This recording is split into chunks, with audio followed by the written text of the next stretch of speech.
Hello and welcome to Angry Andy Reviews, and today I'm going to be having a look at and unboxing and reviewing this. The Heavy Infantry Mandalorian figure from the Star Wars Black Series Hasbro line. This character features prominently in the Mandalorian TV show, as many of you may well be aware, and this particular figure went out of stock quite quickly here in the UK at one point, but thankfully it came back in stock and I was able to pick one up, and thankfully there are still several available across many different websites. We're not like the US, we do have quite a few different shops where you can purchase these kind of figures rather than one big monopoly taking command of everything. So if you do want one, they are still available to find here in the UK. But just looking at it immediately, it is a little bit of a bigger figure than all the other figures. Obviously this is a deluxe figure, obviously you've got the D2 on there, so that clearly advertises this is a deluxe figure. It's not specifically part of the numbered release line, and it is still with the old red boxing. The boxing for these figures is changing, I think, with the release of the renewed Rebels line and one of the other lines. I can't remember which wave specifically, I think it's 27 or something like that. The new wave 27 will have a different box design, but this is still part of the old red side box design. But let's just get into it, let's get it opened and let's have a look and see what it's like.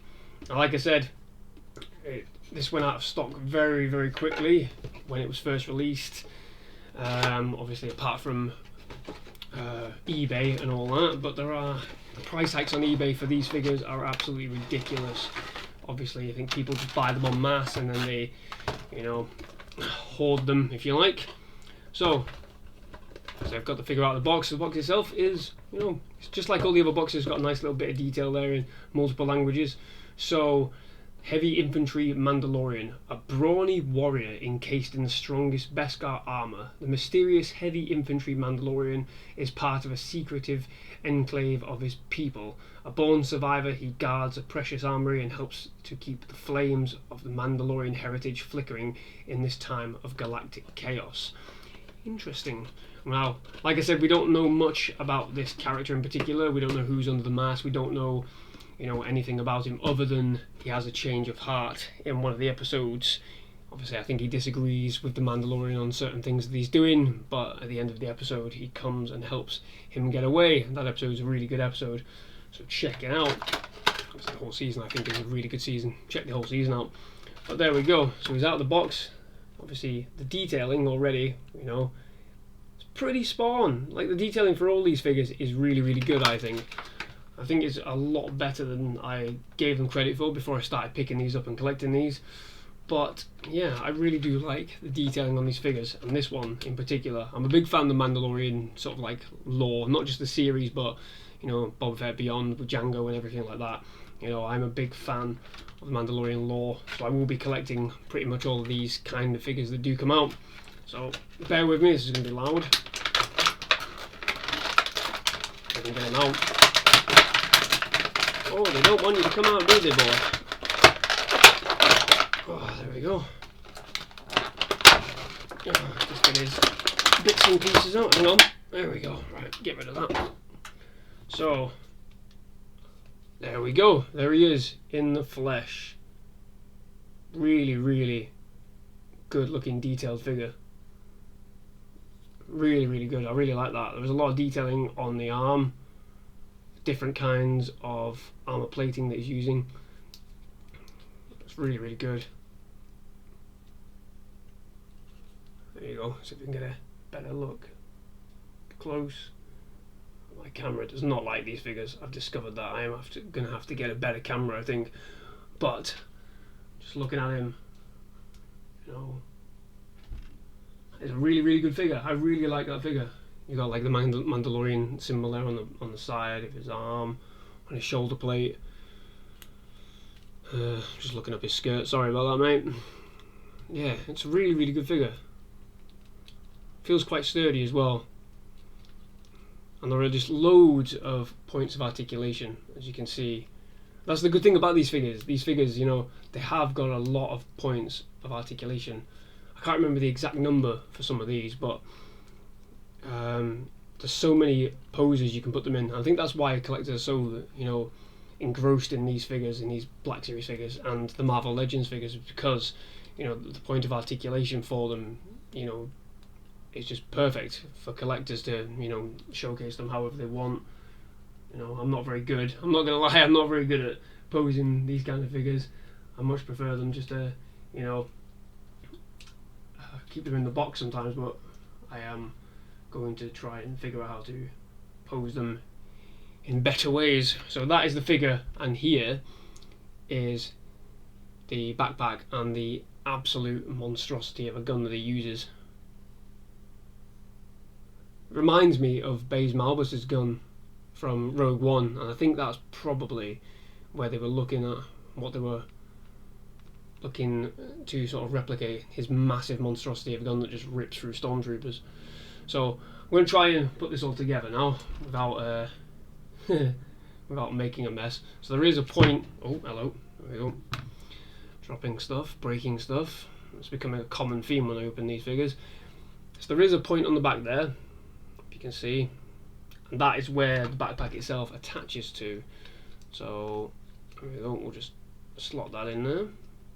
Doesn't click or anything. It just simply slots in, but it feels quite sturdy anyway.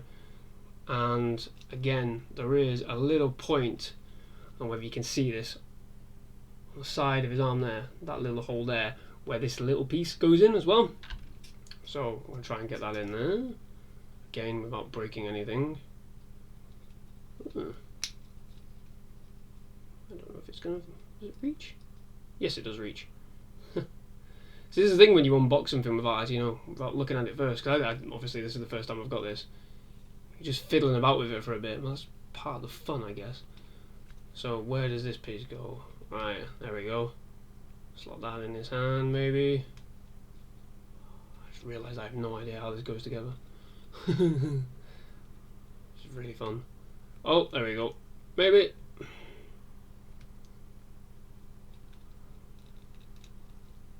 I have no idea how this goes together. Maybe it slots in. Ah, it slots in from underneath. Okay, yeah, well done. Well done.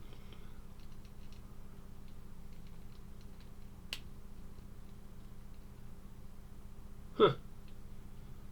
Obviously, I am clearly not very good at moulding these things together. Does that feel too flimsy? Or is it just me? Oh no, it's just me. No, it's designed to do that. Now, I see the promotional pictures for these when they're putting these, when they're selling these figures, and some of the poses I'm like, how do you get that? How do you get it to stay like that? It's all, I think it's all just fluff sometimes, but I do want to try and get a better pose than that. I think that's just like, that is base. Hello, I'm trying to collect these figures pose, but it'll just look cool. It looks cool. It's a cool figure. I mean, it's a very imposing looking figure as well. I think that's one of the key highlights about this particular character in general, because he was, you know, in the show he was, you know, a much bigger presence. You know, it looked like a powerhouse of a character. And if anything, Star Wars fans love, you know, powerhouse characters that offer something completely different, and this character did. And I think it's down to obviously his pure size, and obviously the weapon he has. But yeah, I really like this character. I really like this figure as well. This is a cool little figure. Can't take the helmet off though. My camera on my screen just went a bit weird, so if things have gone wrong, don't worry, I am still here, waffling. But yeah, so he's got the little rangefinder there at the top. Obviously the detailing is very different to that of Mando himself, that of Boba Fett, so he is a very unique looking character, but he still holds all the hallmarks of a Mandalorian. Obviously I'd be interested to know more about his backstory, but I don't think we'll get that. I think they'll just keep with the mystery and the intensity of him. But there we go, that is the figure. I mean, you know, how trying trying to figure out how to put it in better poses is something that I'll have to work on away from this video, but just as like a brief sort of opening and exercise, it's not easy. I'm going to say that it's not easy to get these posed in such a short space of time. But yeah, so let's go a little bit more in depth with some of the detailing on it. So the gun itself, let's have a look. Let's just detach all this if we can. So the gun itself, I mean, you can see 3 different bits of detailing and colouring on there. So obviously they got the front of the gun, the tip of the barrel is kind of like a lighty blue. There you go, you can see it better now. Obviously probably to indicate the heat of when he fires the gun. And there's a little thing there, so you can move this around. If you can see that, that is obviously like a handle trigger, whichever, you can move that around. So you can put him in different positions, different poses. Obviously that is something you have to figure out for yourself, how you want to pose them. And nothing moves specifically. I mean, the gun itself, the cable here is, it's got a decent level of articulation. You can, it doesn't feel like it's in a snap. That's what I'm trying to say, which is good. And obviously it turns as well, it moves. That's the key. Nothing here feels like it's going to snap or come away. And that's important with these figures, I think, if people are trying to, put them in all different poses and whatever. And it's the same with like the arms. Nothing feels like it's going to come away. Like with the Baby Yoda, if you've watched that video, which I'll, check that one out. The Baby Yoda, when you move some of the arms, there's very limited articulation with that figure. And one of the arms did pop out in my little unboxing. Here, it's nothing like that. It doesn't feel like that at all. It feels very, very tight. I say tight. It feels like it's very secure. It's not going to come away. Things do move, like the shoulder blades here, the pads and whatever. That's a rubber, but it adds the effect, because obviously if you do want to put it in position, you don't want anything being too like it's going to crease the plastic or something like that.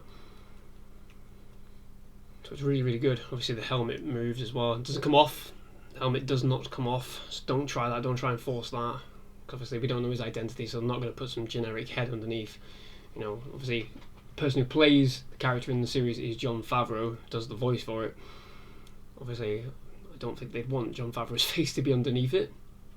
But yeah, so the helmet doesn't come off, and don't try and force it off either. But it feels very articulate. It does move really, really well. And likewise the legs and the feet. Ooh, knees feel a bit tight. I think you might need to go and see a doctor with that, I think. Yeah, the knees, this joint here feels a bit tight. I don't think you can manoeuvre that too much. But again, the feet are really, really good, really, really loose. Again, when I say loose, I mean the articulation is really, really good on it, really, really fluid. It's just those knees feel a bit edgy. I'm not sure about them knees. My knees are fine. Just old heavy infantry Mando here. Doesn't feel like the hands. Oh yeah, the hands move. So there are loads of points of articulation. That, like I said, is the key selling point of these figures. There are, a lot of different points of articulation for you to experiment with, for you to play around with. Like I said, I'm not very good at the moment of playing around with them and getting them into positions that I think would look good. But if you've seen them yourself, you've seen all the promotional footage, the pictures and whatever that they have of these figures, being put into different positions, and I'm sure some of you will be able to replicate that. But there you have it. That is the Heavy Infantry Mandalorian. Really pleased I managed to get hold of one. I was trying to complete the set for the Mandalorian characters, so I've got carbonized Mando himself, I've got the Beskar armor Mando coming soon. I'm missing Cara Dune and IG-11, which IG-11 was really hard to get hold of in this country, but hopefully, word on the wire is from some sources on Twitter and whatever, that they're going to be re-releasing them over here in the UK for people to back collect and whatever. So hopefully I will have those. But thank you very much for watching. In the meantime, I really enjoyed opening this figure, and if it intrigues any of you, and these become something that you want to collect yourself and want to start putting in positions, then by all means leave a comment, leave a link down below so I can see some of your collection or whatever. But thank you very much for watching. Bye bye.